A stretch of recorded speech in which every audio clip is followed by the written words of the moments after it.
The battle had reached its final stage. Everyone felt it. Just as they were thinking of rescuing Milim, that concern became moot. Ivarage had simply tossed Milim aside. Everyone realized that the entity seemingly had no concept of delivering a finishing blow. There was no doubt it was pure evil, but Ivarage's power was immense. It was so overwhelmingly strong that it didn't even consider Milim a threat. This is bad. Honestly, that thing is more than we can handle. That was Benimer's impression. Of course, this wasn't spoken via thought communication, but was a complaint that had slipped out unintentionally. Thus, only those in the immediate vicinity heard it. It is a golden rule not to instill despair in the troops, so he was careful not to let everyone hear. Even so, his true feelings had spilled out, but it couldn't be helped. For everyone present harbored the exact same sentiment. Furthermore, the strategy they had gone to the trouble of forming was now ruined. They should have been rejoicing that Milim's rescue was successful, but conversely, the fact that they weren't even considered opponents weighed heavily upon them. Even Carrion and the others, who had been prepared to lay down their lives, had mixed feelings as they helped Milim up. The reality was that their desperate resolve meant nothing to Ivarage.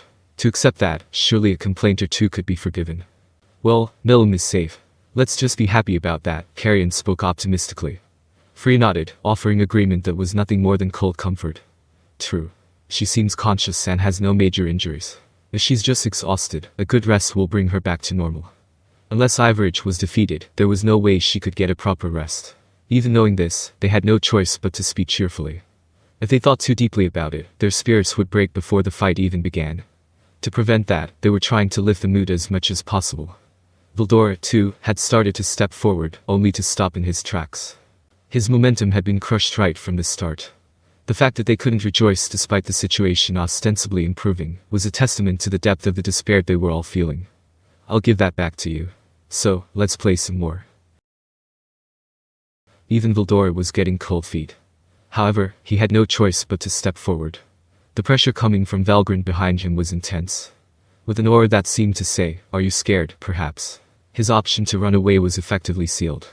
Veldora wanted to complain, even though you declared I couldn't win against it. But naturally, he lacked the courage to say it out loud. Dealing with Ivarage was still preferable to doing that. Rimur, get here quickly. Praying internally, Veldora threw himself into the battle against Ivarage.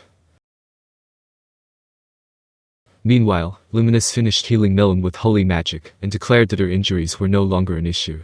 All your wounds are healed, but you must refrain from further combat. It's no problem. I can still fight. Milim replied, brimming with fighting spirit, but Luminous's gaze was stern. Do not speak nonsense. Fatigue has accumulated in your body as a backlash from your rampage. A body that has undergone repeated destruction and regeneration is fragile, even if it appears restored. You will not fully recover unless you rest properly and allow your blood to circulate. It was a sharp rebuke, but a valid one. If Milim were to activate her ultimate skill Wrathful King Satinel, and enter a stampede, she could absorb all matter from the outside, and regenerate her body infinitely. It wouldn't matter if she broke. Fighting recklessly would be no issue. Of course, that would be a major problem in a different sense, but that is a story for another time. The current Milim was not relying on the ultimate skill Wrathful King Satinel.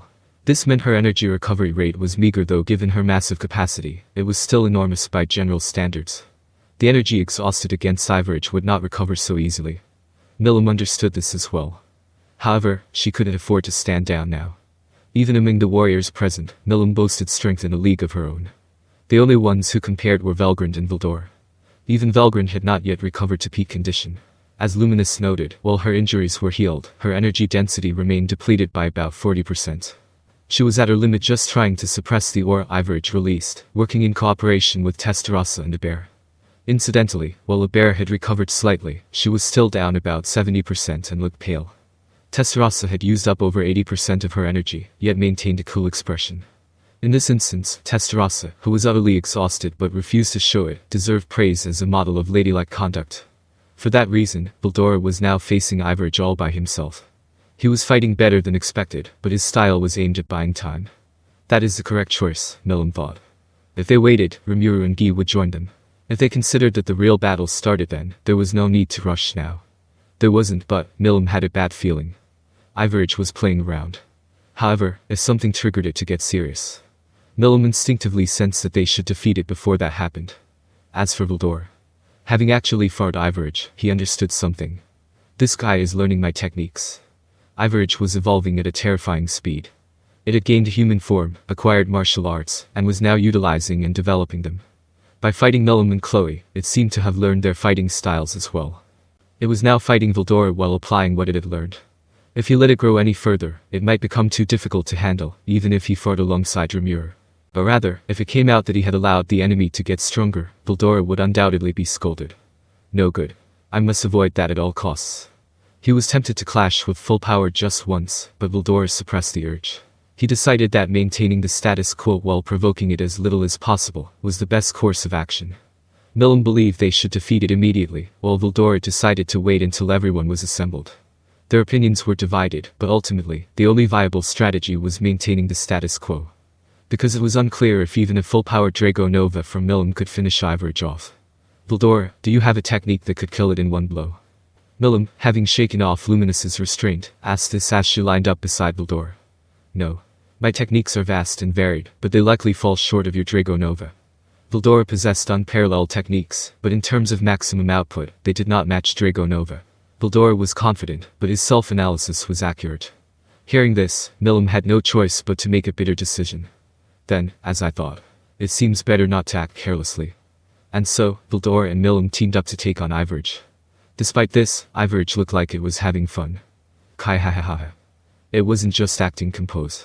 It genuinely didn't seem to perceive them as a threat. Veldora stepped in with a straight punch, using it as a distraction, while Milim circled behind.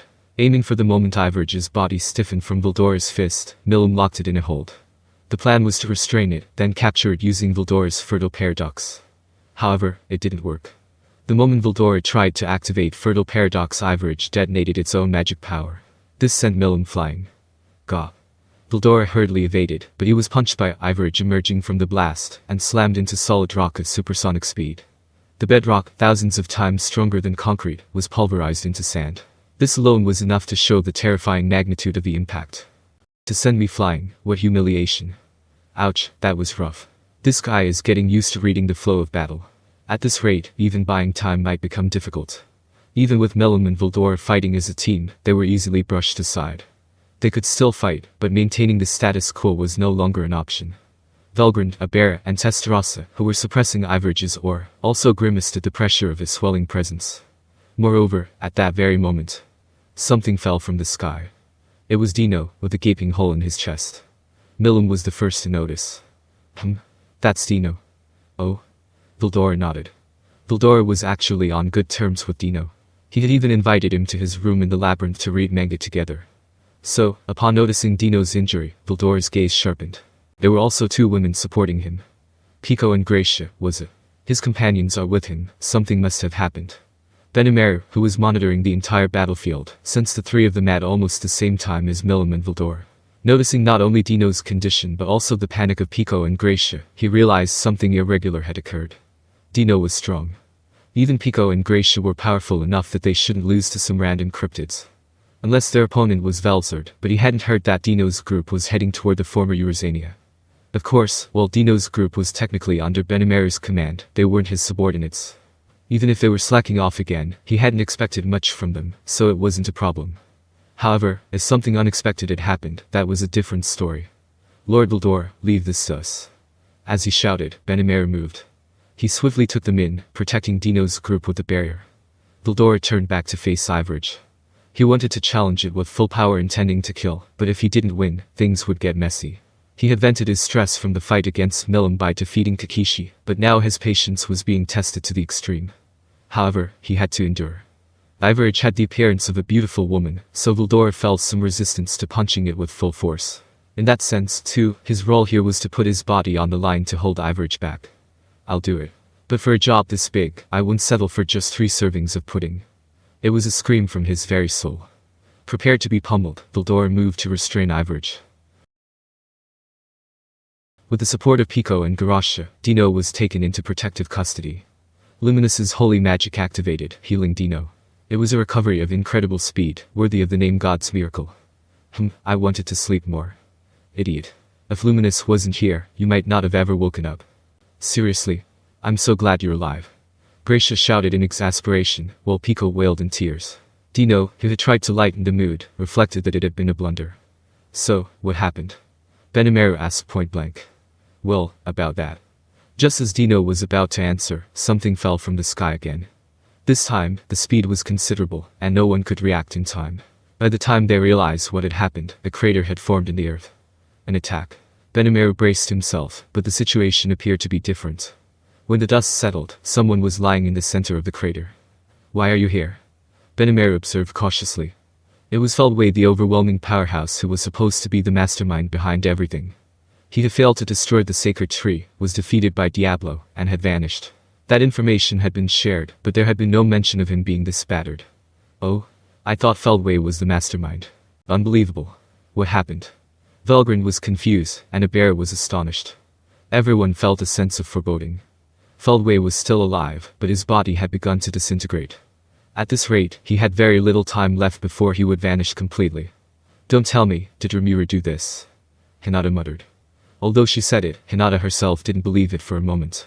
If Rimura had enough power to overwhelm an enemy like this, he would likely capture them alive to hold them accountable. Even if the ultimate outcome was a death sentence, he would start by making them admit their crimes. Feldway's current condition was, by all appearances, fatal.